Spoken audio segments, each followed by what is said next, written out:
After killing 5,031 human children, the Galactic Emperor got one word in return. 3 years into the war, Emperor Thrain sat alone in his throne room staring at reports. The numbers made no sense. By every measure, the Empire should have crushed humanity months ago. They had superior ships, more soldiers, better technology, vast resources, yet the war continued. 17 species had rebelled, inspired by human resistance. Supply lines that had run smoothly for centuries now required military escorts. Trade had collapsed in 3 sectors. The Imperial treasury was depleting faster than tax revenue could refill it. And still the humans fought on. His advisors were frightened. They whispered in corners and avoided his gaze. Some had begun quietly moving their families to neutral territory, preparing for a future where the Empire might not exist. Thrain saw these signs and felt something he had not experienced in 300 years. Doubt. He made a decision. He would offer terms. Not surrender, of course. The Empire did not surrender. But a compromise. Something that would end this bleeding wound of a war and let him consolidate power again. He sent a message to Earth requesting a meeting with human leadership. To his surprise, they agreed. The meeting took place on a neutral station in unclaimed space. Thrain arrived with a full military escort and a dozen advisors. He wore his ceremonial armor, all bronze scales and ancient symbols of power. He wanted the humans to remember what they were facing. The human delegation was smaller. Here he came, now an admiral with silver in her hair earned from stress, not age. Doyen came, his hands scarred from years of fighting, his eyes hard. Minho came, wearing a captain's uniform that had seen better days. Taejun came, the diplomat who had built a coalition in the shadows, and behind them stood Jiwon. 13 years old, wearing a military academy cadet uniform, saying nothing. Thrain looked at them and felt his first surprise. These were not politicians in expensive clothes. They were warriors who had crawled up from the ruins and refused to stay down. He had expected soft negotiators he could intimidate. Instead, he faced people who had been killing his soldiers for 3 years. He began with his prepared speech. He spoke about the costs of war and the benefits of peace. He offered terms: partial autonomy for human worlds, reparations for Sabiol 7, though not an admission of wrongdoing, recognition of human territory in exchange for acknowledging imperial sovereignty, trade agreements, cultural exchanges. It was a generous offer by imperial standards. He expected the humans to be grateful. Here he listened without expression. When the Emperor finished, she looked at the others. Doyen nodded slightly. Minho shrugged. Taejun made a small gesture with his hand. They had discussed this possibility before arriving. Here he turned back to the Emperor and spoke. She thanked him for his time. Then she presented humanity's counterterms. Complete imperial withdrawal from this entire galactic sector. Not just human worlds. All worlds. The Empire would abandon dozens of systems and recognize their independence. War crime tribunals for imperial commanders who had ordered attacks on civilians. Full reparations not just for Sabiol 7 but for every species harmed by imperial occupation. And one more thing. Emperor Thrain himself would personally read aloud the name of every child killed at Sabiol 7. All 5,031 names. Broadcast across the galaxy so everyone could hear. The throne room back on the Imperial homeworld was silent when Thrain's advisors heard these terms later. Some thought it was a joke. Others recognized it as the insult it was meant to be. The humans were not asking for peace. They were demanding surrender. Thrain's face changed color, shifting through shades of rage. He stood from his chair, his full height towering over the human delegation. He asked if they understood who they were speaking to. He was the Emperor. He had ruled for 3 centuries. He commanded fleets that could turn stars dark. Doyen stepped forward. He spoke quietly, his voice rough from years of shouting orders in combat. He said that yes, they understood. Thrain was the Emperor who had killed 5,131 children to make a point. He was the Emperor who thought brutality equaled strength. He was the Emperor who was losing a war to a species that should have been crushed in months. Minho added his thoughts. He said that the Empire's fleets meant nothing if they could not catch their targets. That superior numbers meant nothing if supply lines kept getting cut. That all the Emperor's power meant nothing if he could not use it effectively. Taejun spoke about the 17 species in rebellion. He said that number would grow. That humanity had taught the galaxy something important. that tyrants only ruled as long as people believed they were invincible. Once that illusion broke, empires fell fast. Hieri finished the response. She said that humanity would accept nothing less than justice, not just for themselves, but for every species the empire had oppressed. The humans were not fighting for their own freedom anymore. They were fighting for everyone's freedom. Emperor Thrain looked at them with something like disbelief. He had offered them survival and they had rejected it. He called them fools. He said they would all die for their pride. He promised that the empire would crush them completely, that no mercy would be shown, that human worlds would burn until nothing remained.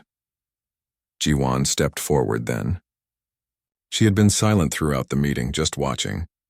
Now she moved to stand in front of the others. She looked up at the massive emperor and spoke for the first time.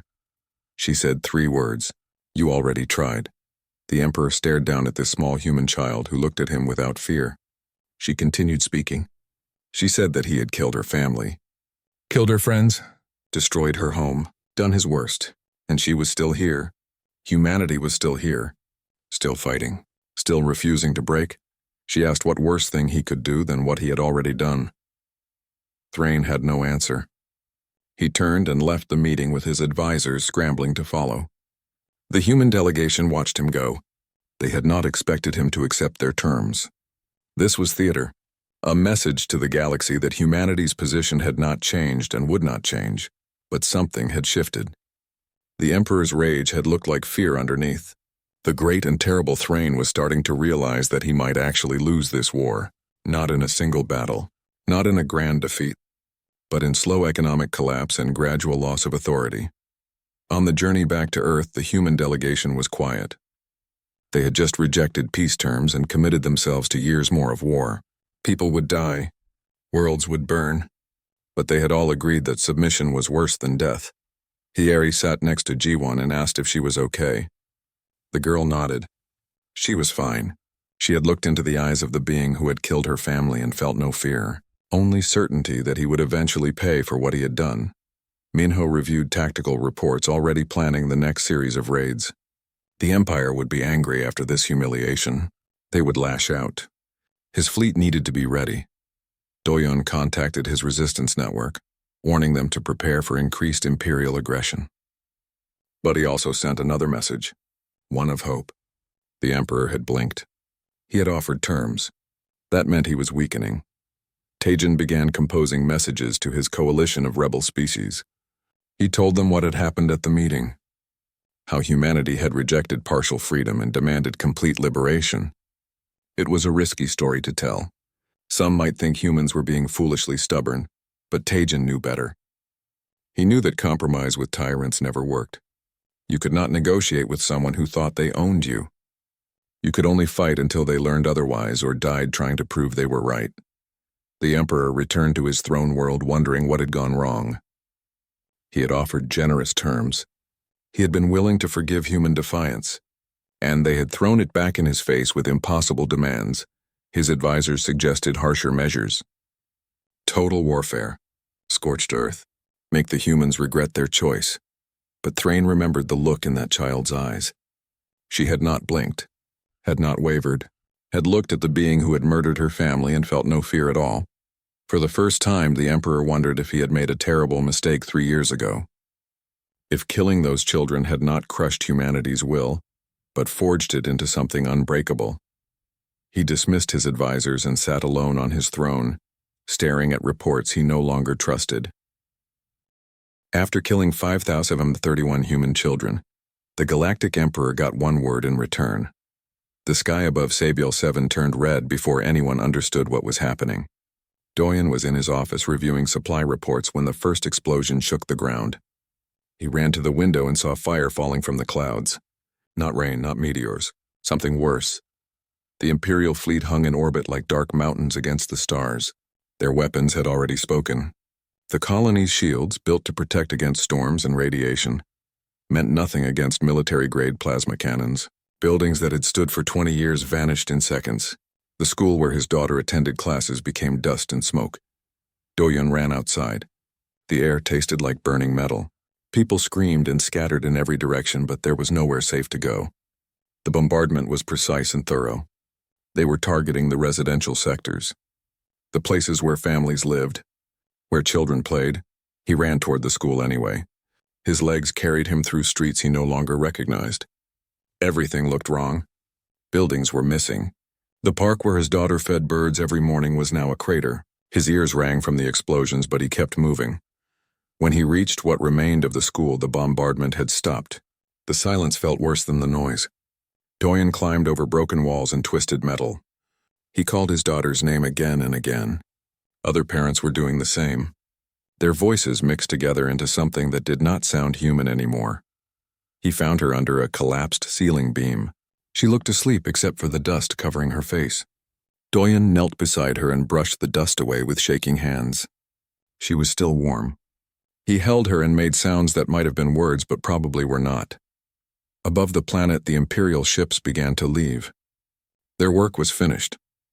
3 systems away, Yeri sat in the communications center on Earth when the distress signal arrived. At first, she thought it was a drill. The signal was garbled and desperate, full of words like massacre and children and help us. Then the video feed connected. The screen showed Sabiol 7 from orbit. Smoke rose from dozens of impact sites. The colony that had housed 40,000 people looked like someone had taken a hammer to it. Hayeri's hand moved to her mouth. She had visited that colony once. She remembered the school, the park, the market where people sold fresh vegetables and handmade toys. The distress signal cut off. She tried to reconnect but got nothing. Either their transmitter was destroyed or there was no one left to send messages. Hayeri immediately forwarded everything to command and began trying to reach other colonies to warn them. Within an hour, every human in known space knew what had happened. The news spread like fire. People watched the footage of the bombardment over and over, unable to look away. Parents held their children tighter. Soldiers stared at screens with hard eyes. Captain Minho received the emergency orders while his ship, the Taiguchi, was on patrol near the frontier. He diverted immediately, pushing his engines beyond safe limits. His crew did not complain. They all knew someone on Sabiol 7. Everyone in human space seemed connected by only 1 or 2 people. It took them 6 hours to reach the colony. 6 hours too late, Minho stood on the bridge and looked at the devastation below. His tactical officer was crying quietly at her station. His navigator kept clenching and unclenching his fists. Minho felt hollow inside, like something had been scooped out of his chest. They sent shuttles down to help with rescue operations. There were survivors. Not many, but some. Minho watched the casualty reports come in. The numbers kept rising. When the final count arrived, he read it 3 times to make sure he understood. 5,731 children. Dead. Not soldiers. Not fighters. Not even adults who had chosen to live on a frontier world. Children. Some were infants. Some were teenagers preparing for university. Most were somewhere in between, at ages where they still believed adults could keep them safe. The Empire had killed them to make a point. Jiwan was 9 years old when the sky caught fire. She had been playing in her backyard when the first explosion threw her against the fence. She did not remember much after that. Just noise and heat and someone's hands pulling her into a basement. She stayed in the dark for hours, listening to the world end above her. When she finally came out, her house was gone. Her street was gone. She walked through the ruins, calling for her mother and father and brother. A rescue worker found her and wrapped her in a blanket that smelled like smoke. The worker asked if she knew where her family was. Jiwan pointed at the pile of rubble that used to be her house. The worker's face changed. She hugged Jiwan but did not say anything. What could she say? They took Jiwan to a shelter with other survivors. Most were adults. A few were children like her. None of them talked much. They sat wrapped in blankets and stared at nothing. Outside crews searched the ruins for bodies. They found so many bodies. 20 hours after the attack, Emperor Thrane's message arrived. It was broadcast on every channel across human space. The Emperor appeared on screens everywhere, his reptilian face filling displays from Earth to the furthest colonies. He was massive, his scales the color of old bronze, his eyes like black glass. He had ruled the galaxy for 300 years and commanded a fleet that could turn planets to glass. He spoke in a voice that rumbled like distant thunder. Humanity had refused to surrender their mining rights to the Empire. This was unacceptable. The attack on Sabiol 7 was a demonstration of Imperial power and resolve.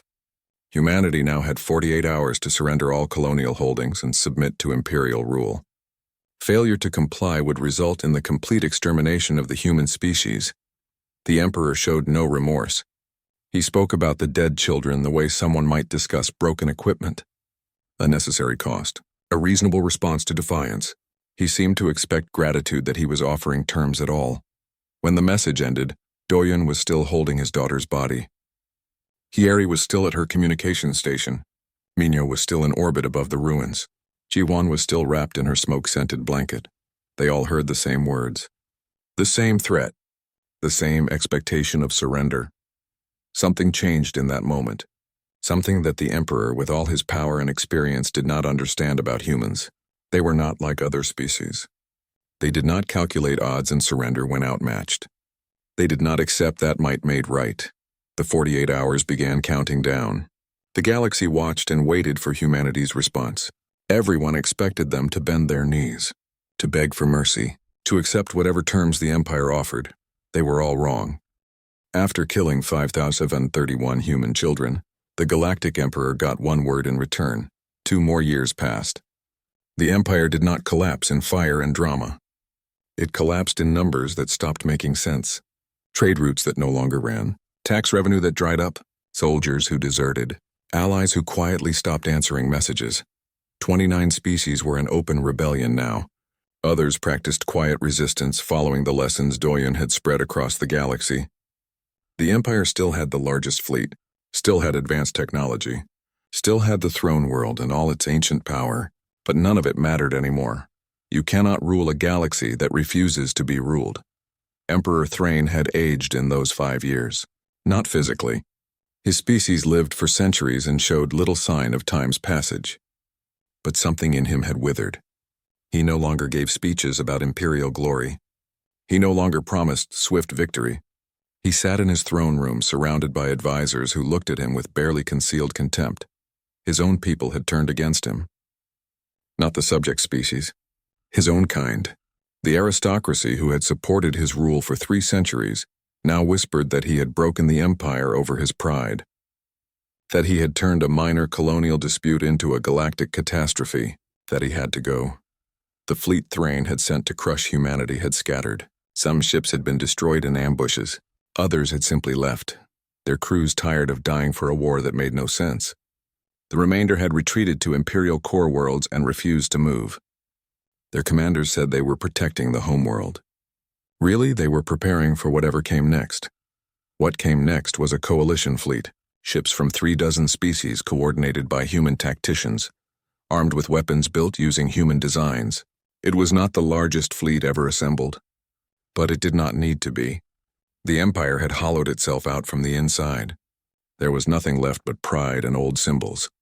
The fleet arrived at the Imperial throne world on a clear day. Minho commanded the operation from the Teguki, now scarred from dozens of battles but still flying. His tactical board showed ships from species who had been enemies months before, now flying in formation. All because humanity had shown them defiance was possible. Minho sent a simple message to the planet below. Surrender or face orbital bombardment. The same choice the Empire had given humanity 5 years earlier. The response came not from Emperor Thrain but from a council of imperial nobles. They said the Emperor was no longer in command. They said he would be handed over for trial. They said the Empire accepted the coalition's terms for ending the war. It was over, not with fire and glory, with a whimper and paperwork. The coalition forces landed on the throne world. Doyen walked down the shuttle ramp onto the same planet where the Empire had ruled for 1,000 years. He wore simple combat gear, still scarred from years of fighting. Around him, soldiers from 24 species secured the area. No resistance. The Imperial guards had laid down their weapons. They marched to the throne room. The building was massive, built to make visitors feel small. Columns rose toward a ceiling lost in shadow.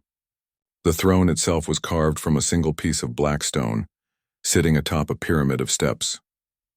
It looked like it would last forever. Emperor Thrain was not sitting on the throne. He was standing at its base alone. His advisors had abandoned him. His guards had left. Even his family had fled to neutral territory. He stood in his ceremonial armor looking at the army that had come to judge him. Yeri stepped forward. She carried a tablet containing 5,731 names. She said that the coalition offered the Emperor one chance to maintain some dignity. He would stand trial for war crimes, but first he would do something else. He would read the names. Thrain looked at the tablet. He looked at the humans standing before him, these small creatures who had destroyed his empire. He could refuse, die with defiance. But what would that prove? That he was strong? He had thought he was strong 5 years ago. He had been wrong. He took the tablet. They set up a camera. The broadcast would go to every corner of the galaxy. Every species would watch. Everyone would see the mighty Emperor Thrain brought low. Jiwan stood near the camera. She was 16 now. No longer a child, but not quite an adult. She wore a military uniform she had earned through 5 years of training. She would deploy to active service next month. But first she wanted to see this. Thrain began to read. The first name caught in his throat. He cleared it and continued. Name after name. Each one a child. Each one someone who had been alive 5 years ago and was now dust. Each one killed by his order. The first hour passed. His voice grew rough. He paused occasionally to drink water. No one offered to give him a break. He had not given those children a break when his ships fired on them. The second hour passed. Some of the names were very young children, infants, toddlers. Thrain's voice wavered on those. He had to stop several times to compose himself. The camera captured everything. The third hour passed. The list seemed endless. How could there be so many names? How had he not understood what 5,731 meant? It was a number in a report. Now it was hours of reading names aloud until his voice broke and his throat bled and he understood. Finally, truly understood what he had done. 4 hours, 5 hours, 6 hours. His legs shook. He sat down on the steps below the throne and continued reading. Someone brought him more water. He drank and continued. Name after name after name. The galaxy watched. On Earth, people gathered in public spaces to watch together. On Sebiol 7, rebuilt but still scarred, survivors stood in silence. On 24 worlds, species who had suffered under imperial rule saw their oppressor reduced to a voice reading names. 7 hours. 8 hours. 9 hours. Thrain's voice was barely a whisper now. Each name took longer to say. He had to squint at the tablet because his eyes were blurring. The humans standing guard did not move, did not speak, just watched. 10 hours. 11 hours. Thrain was crying. He did not try to hide it. Tears ran down his scaled face as he spoke the name of a 5-year-old girl who had liked flowers, an 8-year-old boy who had wanted to be a pilot, a 12-year-old who had written poetry. The reports had never mentioned these details. Just numbers, just acceptable losses. The final name came after 11 hours and 40 minutes. Thrain spoke it clearly despite his ruined voice. Then he set the tablet down and looked at the humans. Yeri nodded. It was done. Jiwan stepped forward then. The Emperor looked at her and recognized her from the meeting 2 years earlier. The child who had told him he had already done his worst. She was taller now, harder, but her eyes were the same. The galaxy waited for her to speak, to condemn him, to demand execution, to spit on him and curse his name. Everyone expected vengeance. Jiwan looked at the Emperor who had killed her family and destroyed her world. She looked at this being who had thought himself a god, and now sat broken on the steps of his own throne. She spoke 3 words, clear and calm. Now you understand, that was all. No curse, no rage, just acknowledgement that he finally knew what he had done, that he finally felt a fraction of what humanity had felt when those children died. Thrain nodded slowly. He understood too late, far too late, but he understood. They took him away to a cell. He would stand trial and be sentenced to life imprisonment. He would spend his remaining centuries in a room where recordings of himself reading those names played on loop. Every day, every night, forever. The coalition dissolved the empire. The throne world became neutral territory. The fleet scattered to protect free systems. Species began rebuilding under their own rule. Humanity did not seek dominance. Minho returned his fleet to Earth. Yeri retired from military service. Tajin became an ambassador for the new Galactic Council. Doyen returned to Sebiol 7 to help finish rebuilding. Years passed. The war faded into history. Children were born who never knew the Empire. The galaxy learned new ways of organizing itself, ways based on consent rather than force. On Sebiol 7, a memorial stood where the school had been. a wall of black stone carved with 5,731 names. Doyen visited it often, now an old man with grandchildren. He would stand before his daughter's name and remember. Jiwon visited too, when her duties allowed. She had become a captain in the human fleet, decorated for service in conflicts that came after the Empire. She married, had children, built a life. But she never forgot. She brought her own daughter to the memorial when the girl turned 9. The age Jiwon had been when the sky caught fire. She showed her the names, explained what they meant, why humanity had fought so hard. Her daughter asked if the war had been worth it, if all those deaths and years of fighting had accomplished anything. Jiwon looked at the memorial, at the names, at the rebuilt colony around them where humans and other species lived freely, at the sky where ships from a dozen civilizations traveled peacefully. She said yes, it had been worth it, because humanity had sent a message that day 5 years before, when they said no to the Empire, when they refused to accept that might made right, when they chose death over submission. They had said that some things were worth fighting for, that children's lives mattered, that freedom mattered, that you did not bow to tyrants no matter how powerful they seemed. The galaxy had learned that lesson, learned it so well they would never forget. After killing 5,631 human children, the Galactic Emperor got one word in return. 6 months passed. The Empire expected quick victory. They expected humanity to collapse after losing a few major battles. They were used to species that fought conventionally, that defended territory, that played by the rules of civilized warfare. Humanity did not fight that way. Captain Minho's fleet never engaged in direct battle. When Imperial ships entered a system, the humans scattered like smoke. They struck supply convoys traveling through empty space. They sabotaged fuel depots. They mined trade routes. They made it expensive and dangerous for the Empire to hold human territory. The Empire sent larger fleets. Minho responded by splitting his forces into smaller groups. Dozens of human ships operating independently, coordinating through encrypted communications, never staying in one place long enough to be caught. They were like mosquitoes, individually weak but impossible to swat. Imperial commanders grew frustrated. They were used to overwhelming force-solving problems. But you cannot overwhelm an enemy who refuses to stand still. Every week brought new reports of lost supply ships, destroyed outposts, damaged equipment. Nothing decisive, just constant grinding attrition. On Sabial 7, Doyen had turned the ruins into something new. The colony would never be what it was before. Too much had been destroyed. But it could be something else. Something harder. The survivors built underground. They turned basements and natural caves into a network of tunnels and chambers. They salvaged weapons from the destroyed military depot and learned to use them. Adults who had been teachers and farmers and shopkeepers became fighters. They learned to move silently, to shoot accurately, to strike from ambush and disappear before reinforcements arrived. The Empire occupied the planet's surface, but they did not control it. Their patrols vanished. Their equipment malfunctioned mysteriously. Their supplies went missing. The soldiers became nervous, jumping at shadows, never sure when the next attack would come. Doyun led many of these operations himself. He was not naturally a warrior. Before the massacre, he had been a bureaucrat who filed reports and managed logistics. But grief and rage had transformed him into something else. He learned quickly and taught others what he learned.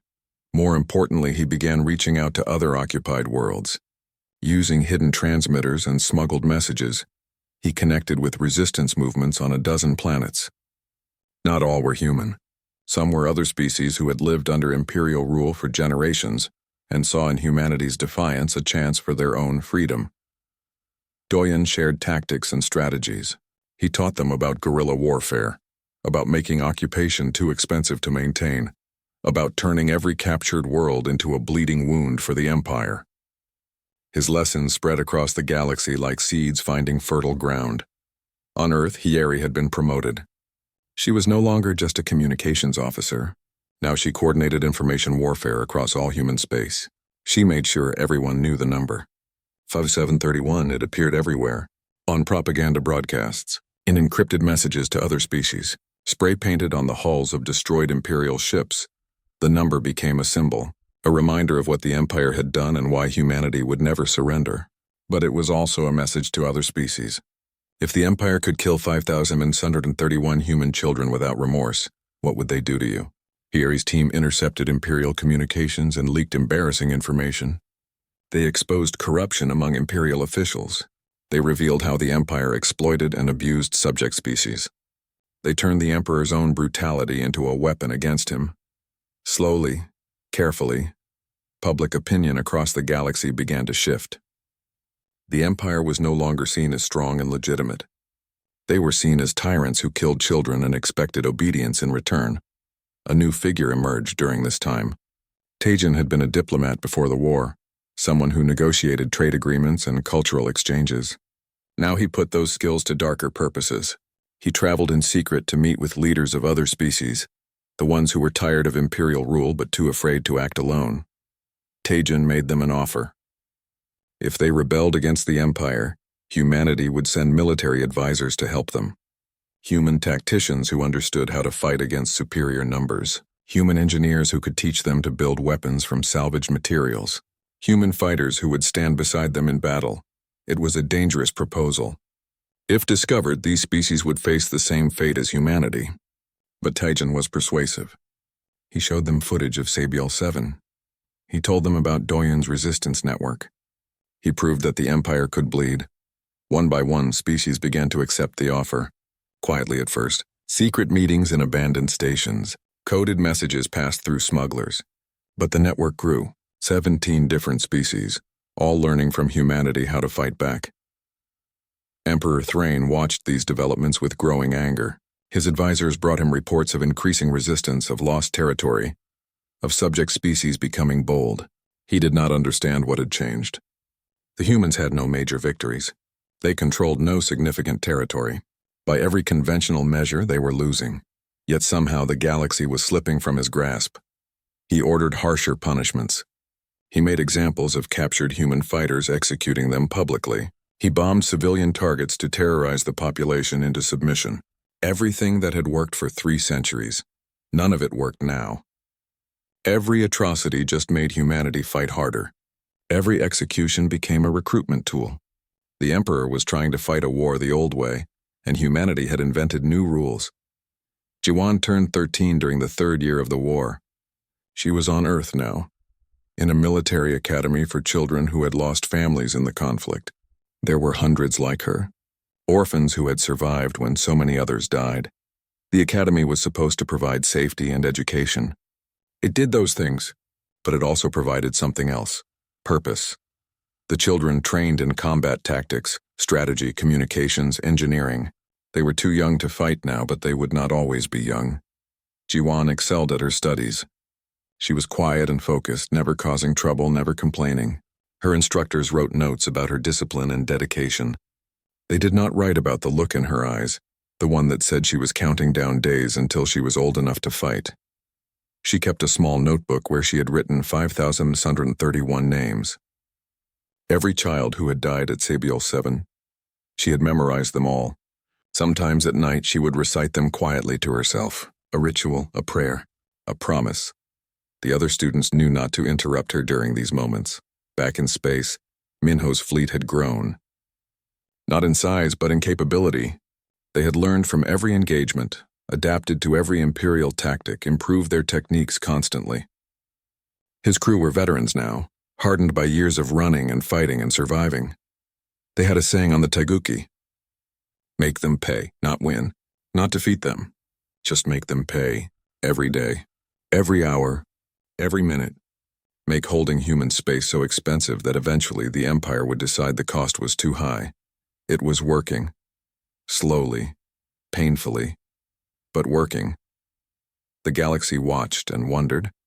This was not how wars were supposed to go.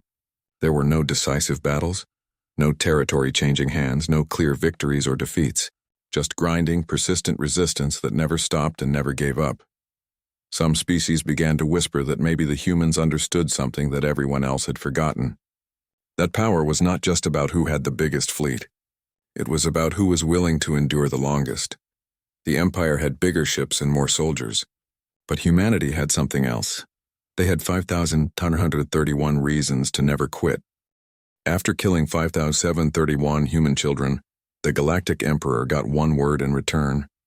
The 48 hours felt like 48 years. Across human space, people waited for their government to respond. Some expected surrender, others prayed for something different. Military bases went on high alert. Factories that made civilian goods began retooling for war production. Parents sent their children to bunkers and shelters just in case. Yeri did not sleep during those 2 days. She stayed at her station, monitoring communications from every human world. The messages all said similar things: fear, anger, grief, but also something else, something harder to name, a refusal to accept what had happened, a rejection of the idea that might made right.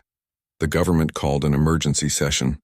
Representatives from every human colony and Earth itself gathered to decide their response. The debate lasted hours. Some argued for surrender. They said the Empire was too powerful, that resistance meant extinction. Better to live as subjects than die as free people. Others disagreed. They said that if humanity surrendered now, they would be slaves forever. The Empire would take everything and give nothing back. They would kill more children whenever it suited them. Surrender would not bring safety. It would only bring a slower death.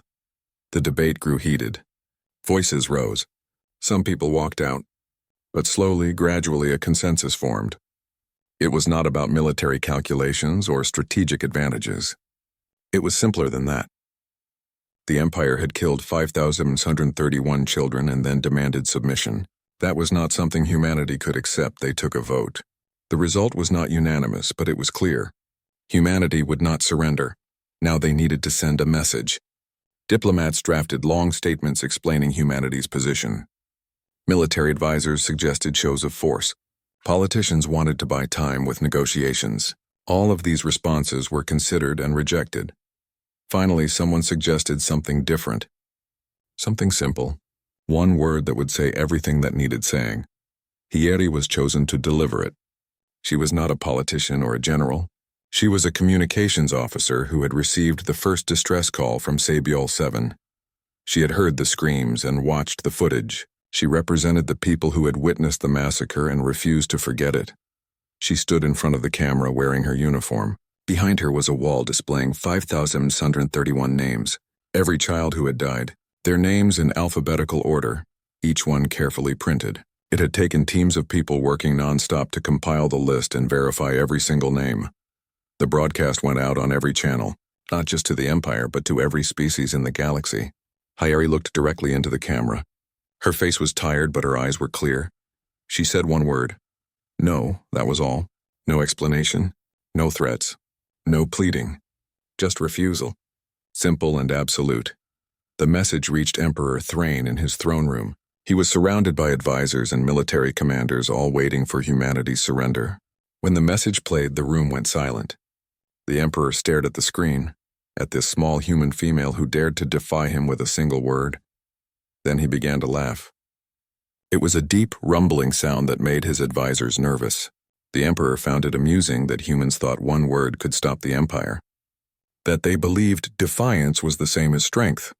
He had seen 1,000 species make similar mistakes. All of them learned better eventually. He issued immediate orders. The fleet would move on Earth itself. No more warnings, no more opportunities for surrender. Humanity would be eliminated as an example to any other species that considered defiance. His military commanders bowed and left to prepare the attack. But some of them looked troubled. The humans had not begged or negotiated. They had simply refused. That was unusual.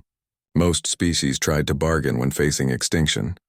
Across the galaxy, other civilizations watched humanity's response with mixed feelings. Some admired the courage. Others thought it was foolish. Many had suffered under the Empire themselves, but had chosen submission over annihilation.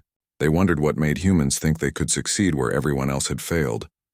On Sabiol 7, Doyun heard the message while digging through ruins. He stopped working and listened to Yeri's voice saying that single word.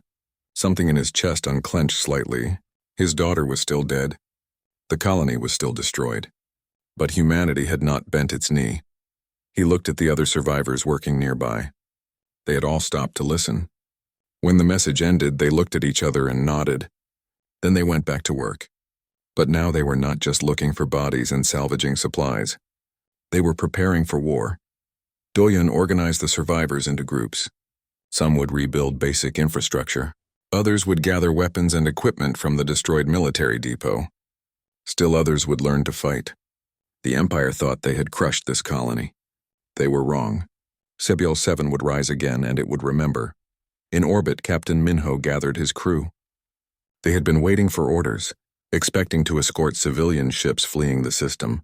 Instead, they received very different instructions. Earth wanted them to stay, to harass Imperial supply lines, to make the Empire pay for every inch of space they claimed. Minho looked at his crew. They were tired and grieving, but their eyes were hard. He asked if anyone wanted to request transfer to a safer posting. No one moved. They all knew what this meant. Guerrilla warfare against a vastly superior force. Hit-and-run tactics. Probably death, they chose it anyway. Jiwan sat in the shelter on Sebiol 7, wrapped in her blanket. Someone had set up a screen so the survivors could watch the government's response. She saw Hieri deliver that single word and understood what it meant. The adults around her began talking in low voices. They sounded worried but also determined. Jiwan did not join the conversation. She just watched and remembered. Her mother's smile, her father's laugh, her brother's stupid jokes. She remembered all of it and held it close. A woman sat down next to her. She was one of the rescue workers, the same one who had found Jiwan in the ruins. She did not say anything at first. They just sat together in silence. Finally, the woman spoke. She said that ships would be coming soon to evacuate the children to safer locations, Earth or one of the inner colonies, somewhere the Empire could not reach easily. Jiwan nodded but did not respond. She understood the logic. Children needed to be protected. But part of her did not want to leave. This was where her family had died. This was where everything had ended. The woman seemed to understand. She put an arm around Jiwan's shoulders and said that remembering was important. That the people who died here would not be forgotten. That their names would mean something.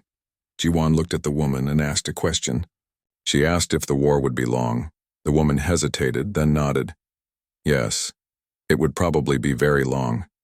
Jiwan asked if humans could win. The woman did not answer right away. She looked at the other survivors, at the ruins visible through the shelter door, at the screen still showing Hieri's broadcast. Finally, she said something true. She said she did not know if humans could win, but she knew they would not stop trying. That was enough for Jiwan. She leaned against the woman and closed her eyes. Around them, the colony stirred with new purpose. Above them, the stars held an enemy that thought one massacre would break humanity's will. The Empire was about to learn a hard lesson. Humans did not break. They bent, they adapted, they endured. And when you killed their children, they became something the galaxy had never seen before. They became inevitable.